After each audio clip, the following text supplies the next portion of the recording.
Hello students, चलिए ये आपको क्लियर हो गया था। ये मैंने आपको ऐसे बता दिया था कि हमें क्यों ऑप्टिकल एक्टिविटी यहाँ पर पढ़ना है। ठीक है, यहाँ पे एक चीज और ध्यान रखिएगा कि इसको हम यहाँ पे लेफ्ट साइड में जो होता है यहाँ पे माइनस, ऐसे आप इसको यहाँ दिखा सकते हैं, ये माइनस एल,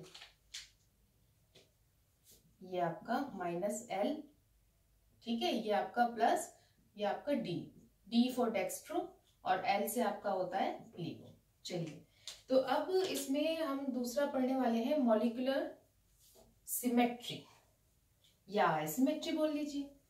अभी बताते हैं आपको क्या होता है molecular symmetry, asymmetry, stereo centre, chiral carbon.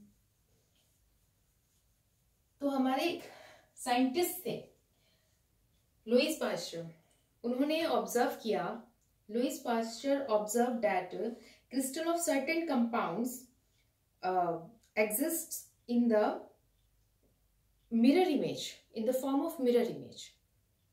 ठीक है, अब उन्होंने उन क्रिस्टल्स का एक्वा सॉल्यूशन लिया और जब देखा तो इक्वल मैग्नीट्यूड में वो different isomers optical activity show कर रहे हैं, मतलब डिफरेंट ऑप्टिकल रोटेशन शो कर रहे हैं।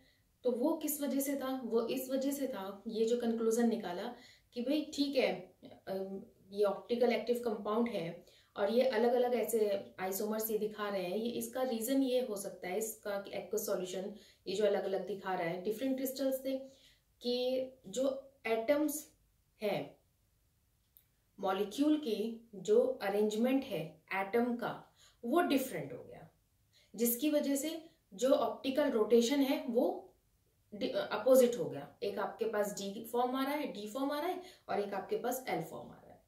इसके बाद ये एक बात थी 1848 की। फिर इसके बाद 1874 में एक साइंटिस्ट, दो साइंटिस्ट थे, एक तो लीबेल थे और एक डच साइंटिस्ट थे वॉन्टॉफ।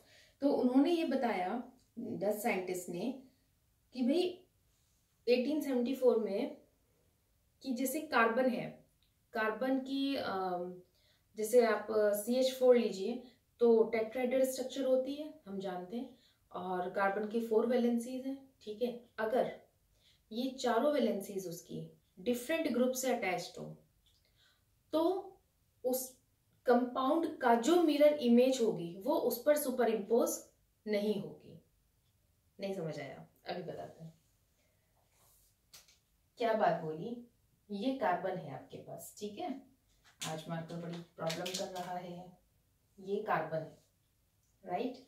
कार्बन की आपको पता है टेट्राहेड्रल स्ट्रक्चर है, तो दो तो बॉन्ड हमारे प्लेन में है और एक हमारा इसके पीछे चला गया, बोर्ड के पीछे, और एक इसके आगे, इसी तरह से। ठीक, तो ये मैंने ऐसे शो कर दिया। ठीक है, ये टुवार्ड्स द ऑब्जर्वर है और ये away from the observer.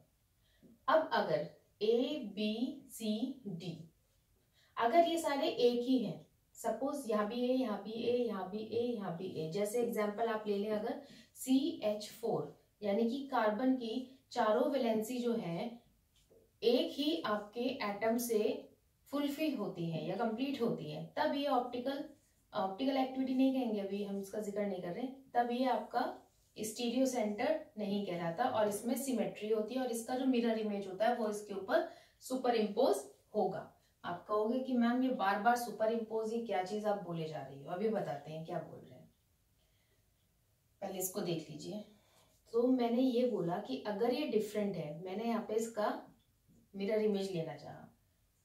Mirror image कैसा होगा? ये चीज यहाँ आपको शो करेगी A, ये यहाँ शो करेगी, ये ऐसे ही पीछे होगा D और ये ऐसे सुपर इम्पोज। देख लीजिए, ये मिरर इमेज हो गई, ये क्लियर है। अब सुपर इम्पोज क्या है? जैसे यहीं पे एक और मिरर में बना देती हूँ, एक सर्कल है और ये भी सर्कल है, ये इसका मिरर इमेज है। ठीक, इस सर्कल को उठा के मैंने इसके ऊपर रख दिया तो सुपर इम्पोज हो गया। इम्पोज चपना, ऊपर आना, सुपर उसके ऊपर हो जाना। ठीक है, जैसे फॉर एग्जाम्पल ये मेरे दो हाथ हैं, ठीक। अब इस हाथ की मिरर इमेज चाहिए मुझे, तो मैंने यहाँ मिरर लगा दिया है, ठीक, इसके लिए मिरर इमेज क्या होगी, ये वाला हाथ है, तो इसको कुछ ऐसे पलटना पलटना कुछ नहीं है, इसको आप एज इट इज उठाइए, एक कंपाउंड को ऐसे रख दीजिए, तो ये सुपर इम्पोज है या नहीं, नहीं है। ठीक है, क्यों नहीं है, मिरर इमेज तो है लेकिन सुपर इम्पोज नहीं है, क्योंकि एज इट इज होना चाहिए। मेरा ये वाला जो थंब है वो तो इधर चला गया ना, इसलिए नहीं है। अब जैसे ये दो कप है, ठीक है, ये कप है, ये एक कप है, ये दूसरा कप है, ये बीच में मिरर अगर हम इसको एज्यूम करें तो ये दोनों क्या है, एक दूसरे के मिरर इमेज है। लेकिन जैसे मैं इसको ऐसे रखूंगी तो क्या ये सुपर इम्पोज है, सुपर इम्पोज नहीं है। तो अब आप कहोगे कि फिर मैम सुपर इम्पोज हुआ क्या, सुपर इम्पोज सिंपल है, सुपर इम्पोज तो बहुत सारी चीज हो सकती है। आप एक बॉल लीजिए, एक स्फीयर लीजिए और एक दूसरा स्फीयर लीजिए, उसको उसके ऊपर लाके रखिए। एक बैंगल है, जैसे सिंपल ये बैंगल है, ये देखिए ये बैंगल है, राइट, ये इसकी यहाँ पे मिरर लगाया, इसका मिरर इमेज हो गई ये। अब इसको सुपर इम्पोज देखना है तो ये देखिए एज इट इज इसके ऊपर आ गया। ठीक, तो ये इसको कहते हैं, ये वाली कंडीशन, जब इस कंपाउंड की मिरर इमेज इस पर सुपर इम्पोज हो जाए। और कुछ कंपाउंड की मिरर इमेज तो सभी की हो सकती है, मिरर इमेज सुपर इम्पोज ना हो, तब हम उसे कहते हैं नॉन सुपर इम्पॉसिबल, इम्पॉसिबल है, इम्पॉसिबल। ठीक है, IMPOSABLE वर्ड्स का भी ध्यान रखिएगा, कुछ बच्चे इसको प्रोनाउंसिएशन में बड़ी गड़बड़ी करते हैं। ठीक, तो ये क्लियर हो गया अब आप लोगों को। अब आप एज्यूम करो, जैसे मेरे पास जितना पॉसिबल है उतना मैं कर पा रही हूँ आप लोगों के लिए। ये देखिए, ये मैंने ईयरबड से कोशिश की आपको समझाने के लिए। ऐसे ही तो होती है स्ट्रक्चर, मैं आपके पास क्लोज ले आती हूँ, ऐसे ही तो स्ट्रक्चर होती है कुछ। ये देखिए,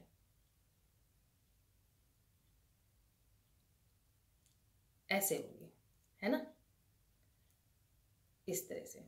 एक तो आपका इस डायरेक्शन में हो गया, अगर हम टेट्राहेड्रल की बात करें तो यही तो स्ट्रक्चर है भाई। ये दो प्लेन तो एक डायरेक्शन में हो गए, और ये अबव और ये बिलो, ऐसी तो डायरेक्शन जा रही है। ठीक है, तो ये टेट्राहेड्रल स्ट्रक्चर है। अब इसी टेट्राहेड्रल स्ट्रक्चर में कहा कि सपोज ये तो बॉन्ड है, बीच में कार्बन है, कि ये वाले जो एटम्स हैं ये आपके डिफरेंट होने चाहिए। अगर ये डिफरेंट होंगे तो इससे बना जो इस कंपाउंड की the carbon which have the different 4 different groups attached, जो उसकी मिरर इमेज होगी वो उस पर सुपर इम्पोज नहीं होगी। तब ऐसी सूरत में हम उस कार्बन को स्टीरियो सेंटर बोलते हैं, और उस मॉलिक्यूल के लिए बोलते हैं कि इसमें एसिमेट्री है। ठीक है, यानी कि इसमें कोई सिमेट्री नहीं है। अभी सिमेट्री में कंफ्यूजन होगा, सिमेट्री भी समझाते हैं क्या है। अभी ये क्लियर हो गया आपको। ठीक है, तो यही चीज है, ऐसे मैंने यही चीज लिखी है, आपको यही तो बताया था कि भाई ये एक प्लेन में है, ठीक है, और ये पीछे जा रहा है, और एक इसका ये बिलो द प्लेन, और ये अबव द प्लेन, और ये इन द प्लेन। ठीक है, इसी तरह से है, ये प्लेन में है, ये आपका पीछे और ये आगे की तरफ हो। ठीक, तो ये आपका टेट्राहेड्रल स्ट्रक्चर है।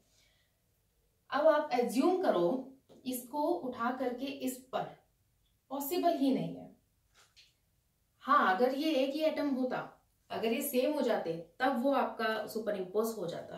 तो यहां पर हम इस कार्बन को क्या कहेंगे कि भाई ये जो मॉलिक्यूल है, ये हमारा जो कार्बन है, ये हमारा स्टीरियो सेंटर, ये लिखते भी रहेंगे आप। और ये यहाँ पे होता है आपका कि जो मॉलिक्यूल है ये एसिमेट्रिक है। एसिमेट्रिक मतलब जिसमें कोई सिमेट्री नहीं पाई जाती।